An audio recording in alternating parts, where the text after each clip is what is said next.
Ammunition nitrogen की कैसे की जाती है? एमिनेशन के लिए आपने पिरिडीन लिया और इसको हम लोग रिएक्ट करवा देते हैं हाइड्रोक्सिलअमीन ऑर्थोसल्फेट के साथ, जिसका मैंने फॉर्मूला यहाँ पर लिख दिया है। दिस इज बेसिकली हाइड्रोक्सिलअमीन ऑर्थोसल्फेट, ठीक है, पिरिडीन का और इसका जो मैंने ये लिख दिया है। इन दोनों का जब रिएक्शन करवाया जाता है तो पहले आपको एक इंटरमीडिएट स्टेज मिलती है जिसके ऊपर बेसिकली जब हम लोग ये करवा रहे हैं तो आपने सल्फोनेशन नहीं करवानी है, ये बेसिकली रिएजेंट यूज होता है फॉर एमिनेशन। तो ये फर्स्ट ऑफ ऑल यहाँ पर एक अनस्टेबल इंटरमीडिएट जनरेट करके देता है जो कि सॉल्ट की फॉर्म में इस तरह से एग्जिस्ट कर रहा होता है, ठीक है। फर्दर जब हम लोग इसकी हाइड्रोलिसिस करवाते हैं, एसिड हाइड्रोलिसिस, तो फाइनली आपको ये क्या रिलीज करके दे देता है? Amination product.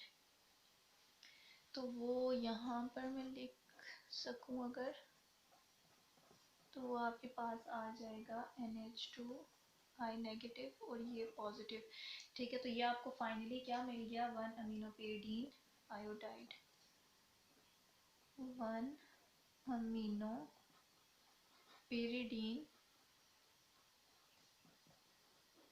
आयोडाइड।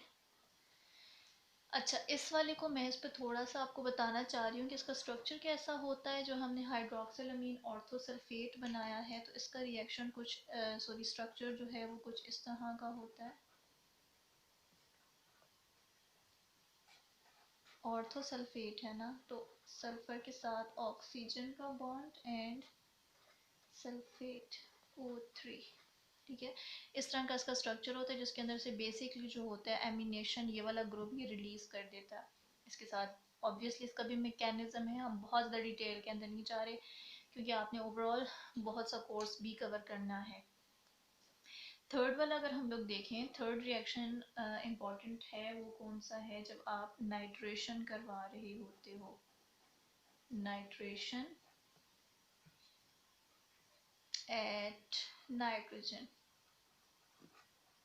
अच्छा, इसका थोड़ा सा इंटरेस्टिंग मैकेनिज्म भी है या डिटेल्स हैं रिएक्शन की। तो ये देखें, हम लोगों ने जब कभी भी नाइट्रेशन करवानी होती है तो आपके माइंड में नाइट्रेशन के लिए सबसे अच्छा रिएजेंट कौन सा आता है? Nitric acid.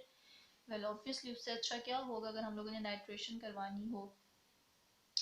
लेकिन वहाँ पर क्या होगा अगर हम लोगों ने पिरिडीन लिया और उसके साथ निट्रिक एसिड को फॉर एग्जांपल यूज कर लिया, तो निट्रिक एसिड क्या है? HNO3, ठीक है। अगर आप इसके साथ रिएक्शन करवा रहे हो, एज्यूमिंग दिस कि आपको यहाँ पर नाइट्रेशन प्रोडक्ट मिलेगी, तो इसके पास क्या है? प्रोटॉन। तो basically nitric acid nitrating agent की तरह यूज तो हो सकता है but not with pyridine. Why is that? क्योंकि ये क्या है? बेसिकली प्रोटिक रिएजेंट आप कह लो है, ठीक है। तो जहाँ कहीं भी इसका मतलब है प्रोटिक आ जाए तो उसको आपने पिरिडीन में यूज़ नहीं करना for nitration purpose.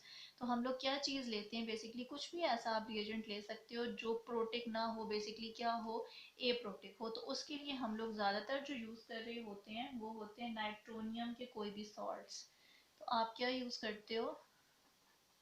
Nitronium salts को यूज़ करते हो, ठीक है, फॉर नाइट्रेशन पर्पस। और ये हम लोग ऑब्वियसली पिरिडीन के अंदर ही डिस्कस करें। तो इसकी एक एग्जांपल जो पिरिडीन नाइट्रोनियम सॉल्ट्स होते हैं उसके लिए आप लिख सकते हो नाइट्रोनियम टेट्राफ्लोरोबोरेट। उसका फॉर्मूला क्या होता है? NO2 positive and BF4 negative, ठीक है। ये मैंने क्या लिखा है, इसका मैं नाम कहाँ पर मेंशन करूँ जी? ये मैंने बनाया है नाइट्रोनियम टेट्रा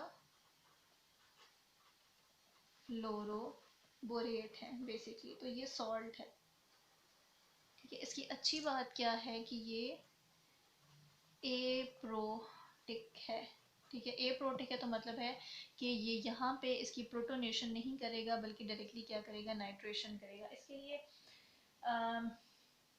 जब हम लोग इसको यूज़ कर लेंगे तो आपके पास किस तरह की चीज़ आ जाएगी? अच्छा देखिए, ये तो अगर हम लोग अगर इस तरह का कुछ चीज़ यूज़ करें तो इसने डायरेक्टली जाके नाइट्रेशन कर देनी है नाइट्रोजन के ऊपर, फाइन।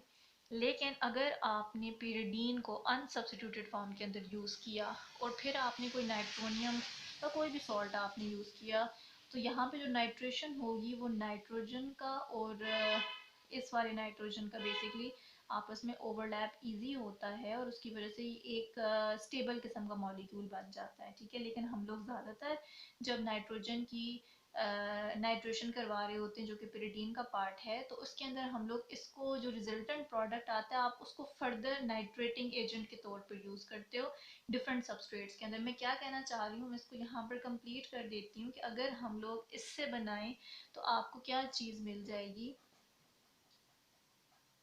इस किस्म की आपको चीज़ मिल जानी है,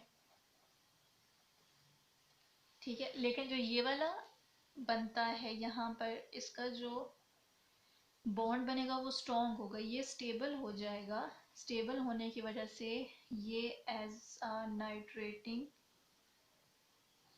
एजेंट काम नहीं कर पाएगा। तो हम लोग जब कभी भी, मैंने कहा, नाइट्रेशन करवा रहे होते हैं पिरिडीन की नाइट्रोजन पे, हमारा पर्पस होता है कि इसके रिजल्ट में आप एक अच्छा नाइट्रेटिंग एजेंट को अचीव कर लो, सही है।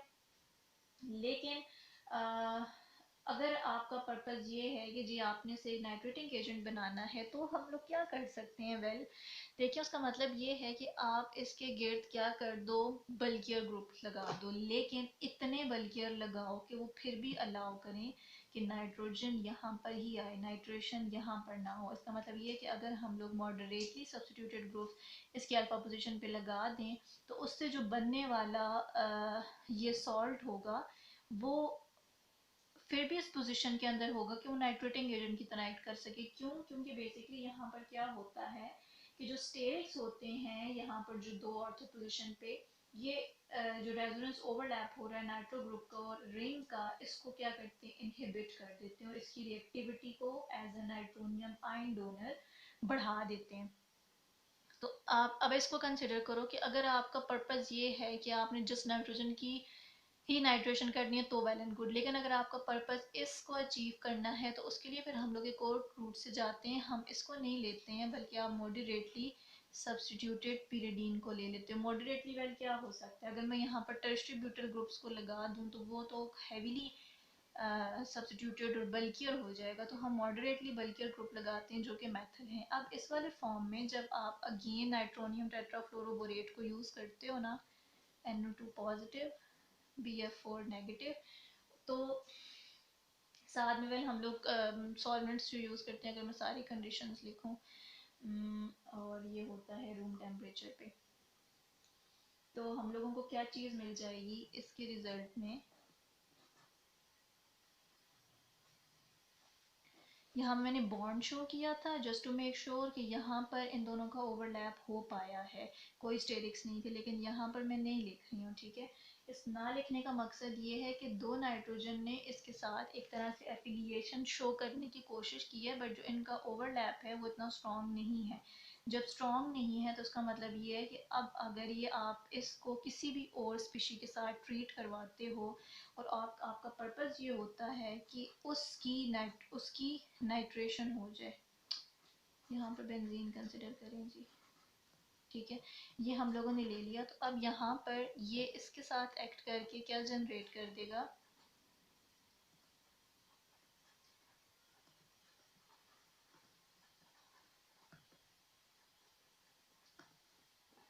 ये दोबारा से 2,6 डाईमेथिलपिरिडीन और प्लस नाइट्रेटिंग एजेंट के तौर पे काम करते हुए उसने क्या कर दिया, यहाँ पे जो हम लोगों ने बेंजीन बनाई थी उसकी क्या कर दी, नाइट्रेशन कर दी, ठीक है। तो बेसिकली ये किस तरह से यहाँ पर एक्ट कर रहा है, एज अ नाइट्रेटिंग